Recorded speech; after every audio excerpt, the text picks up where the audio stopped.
Morning mga breeder, medyo masama ang pakiramdam ni ka-breeder pero kailangan natin mag-usisa sa ating range area dahil pag di tayo nag-usisa baka mamintisan tayo, magkaroon sila ng sakit, may ginang sigurado tayo para maagapan kung ano mang nararamdaman nila. Magpapatoka tayo 9:30 na.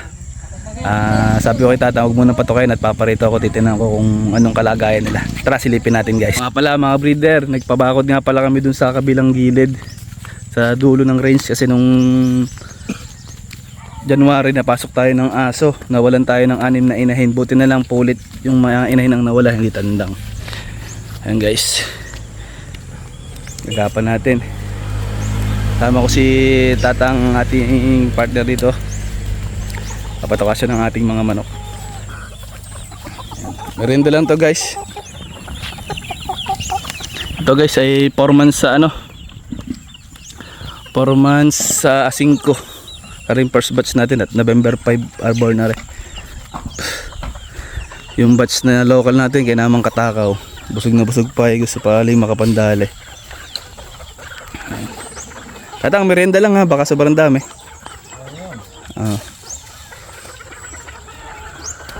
Ayan, naputol yung video, may tumawag guys.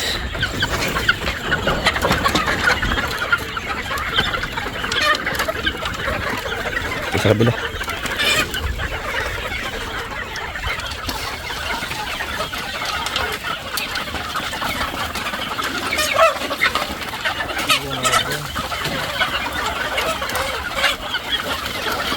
merienda lang po pag sobrang dami guys, kasi ito ay 4 na beses pa hanggang 5 beses ka nakatutuka. Tamang kain lang, huwag sobrang dami guys.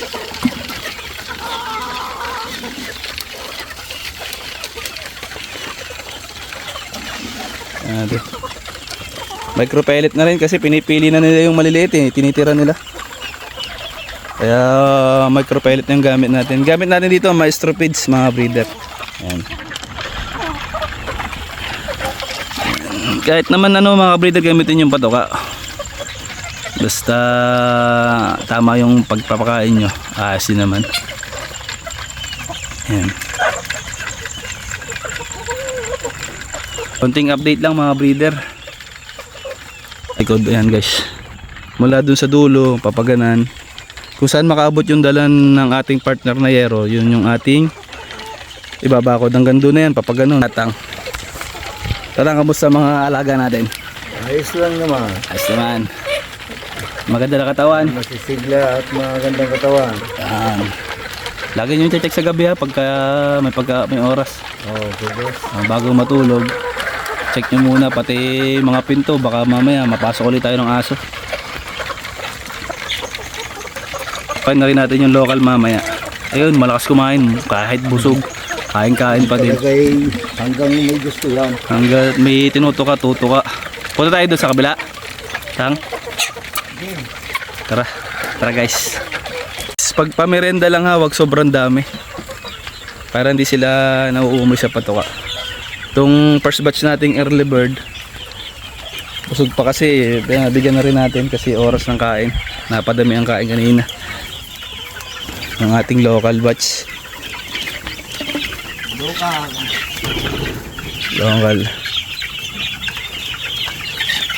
Nilalaho nyo na yan ng dilaw, hindi pa? Hindi pa. Pwede na yan lahukan, nakapagpurga na tayo guys, mga local batch. Gusto ko yung patoka na maestro, ang ganda ng balahibo nila. Ayan. Kain muna sila guys.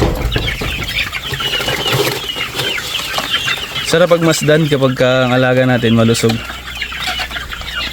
hindi nagkakasakit. Ayan. Ayan. Lagi napuputol yung video, may mga natawag sa atin. Ayan. Breeder. Dito tayo sa batch ito, nawala ng 6 na inahin. Butit inahin lang. Nung nagbilang tayo nung Coryza vaccine tayo, buti inahin yung nawala guys. Kaya lang hindi na natin to, hindi naman na perfect, hindi na natin natinnan kung alin yung nawala. Dito sa batch na to wala pa tayong nakakal, pati doon sa kabila wala pa. Bali yun nga pala, doon sa early bird natin nagkaroon tayo ng mortality na 2 tandang, 2 inahin, tapos mayroon 2 na medyo alanganin yung katawan, ibinukod na natin. Bali 6 dun sa ating first, second at third batch, yung ating medyo nag-alangan. 6 yung nawala. Dito naman 6 din, pero ito naman nadali ng aso. Ay, hindi natin alam kung aso o ano, basta butas yung lambat natin. Tapos nagbilang tayo nung gabi, nawala yung 6. Ayan, kinagabihan nawala. Ganun talaga mga breeder, hindi naman natin mape-perfect yung breeding natin. Hindi talaga lahat kayang buhayin, pero dapat mabawasan yung mortality. Hindi pwedeng mas lamang yung mortality sa maibubuhay natin. Dito naman sa atin, awa ng Diyos mga breeder, pag nagkakasakit, nagagabot natin, naagapan natin. Nandiyan kasi yung ating mga vitamins, yung produkto ng BC, yan ang katawang natin dito. Kaya once na may sakit, maagapan natin. Kaya kailangan din mga breeder, medyo malakas yung pakiramdam nyo. Yung makita ninyo na kung may sakit o wala, para first day mabigyan nyo agad ng tamang gamot. Mga breeder, lahat po ng kailangan nyo ay nasa bottle cack na po. Mula sipon, yung mga cocci na yan, yung mga malaria, halak, yan, nasa bottle cack na po. Pwede mong pampaligo, saka gamot sa sugat, meron na rin. Ayan. Swerte tayo mga breeder dahil nai-endorse sa atin ng maganda ang produkto na makakatawang natin. Ibig sabihin mga breeder, hindi na tayo nangangapa kung ano yung gagamitin natin, dahil alam na natin at napag-aralan natin kung paano gamitin at kung para saan yung gamot na ibibigay natin. Yun lang guys. Ayun na, pagka lagi yung gagalingan ng pakiramdam sa sisiw, hindi porke may bakuna kayo kompleto, maraming tao,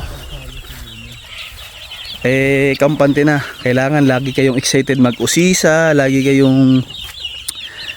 nag-uusisa talaga. Hindi pwedeng iaasa nyo lahat sa tao kasi mga breeder, magkaiba tayo ng pakiramdam. Maaari siya pakiramdam niya okay, sa akin hindi. Kaya kailangan talaga double check natin. Dahil tayo yung mayari nito, dapat tayo mismo yung nagche-check. Hindi natin pwedeng iasa sa basta na okay na yun, okay na yan. Kailangan i-check pa rin mga breeder. Dahil sa experience ko mga breeder, inaamin ko, nagkaroon ako ng medyo sablay. Nasanay kasi ako na mag-isa na gumagalaw. Ngayon nagkaroon tayo ng kabady, naamin ko mga breeder, medyo tumamad tayo. Dahil nga may na uutusan na tayo. Pero napagtanto ko mga breeder, maling-mali yung nagawa ko. Dapat talaga sibagan pa rin kasi kahit may tao. Kaya yun, ngayon mga breeder, yun yung maipapayo ko na pag medyo may tauhan na kayo, kailangan ganun pa rin yung kilos ninyo. Kung dati wala kayong tauhan, yung kilos nyo doblehin nyo pa rin mga breeder, dahil magkaiba kayo ng pakiramdam ng tauhan ninyo, magkaiba kayo ng sistema. Kasi galing siya sa ibang farm, ako may sariling sistema na sinusunod sa akin, at doon ako hiyang mga breeder. Pagdating naman ng maayos din naman yan kung mga bago yung mga tauhan ninyo at tayo sumunod sa inyo. Kapain nyo kung saan nyo way mapapasunod ng ayos, kausapin ninyo, hindi puro pagalit mga breeder. May mga pakiramdam kasi yung mga tauhan natin na kailangan ganito yung pag-way na pagsasabi nyo. Dapat namomotivate nyo sila. Si Tatang lagi kong minomotivate yan. Sabi ko, Tang, hindi na tayo pabata, kailangan mas doble natin yung sipag natin, yung galing natin sa pag-aalaga. Kasi mga breeder, hindi na pabata si Tatang. Pwede naman ako kumuha ng mas bata, kaya lang may gusto kasi akong mangyari bago siya mag-retired sa pagtatrabaho sa ganitong klaseng trabaho. Maparanas ko naman sa kanya yung tipong hindi siya tauhan, yung mararamdaman niya na okay yung kita niya ngayon. Kasi hindi naman sa pinapangunahan ko mga breeder, medyo may edad na siya, ilang taon na lang, medyo mag-retire na yan. Lahat naman ng tao paparoon, pero si tatang gusto ko, hiling ko sana lumakas pa, umaba pa ang buhay.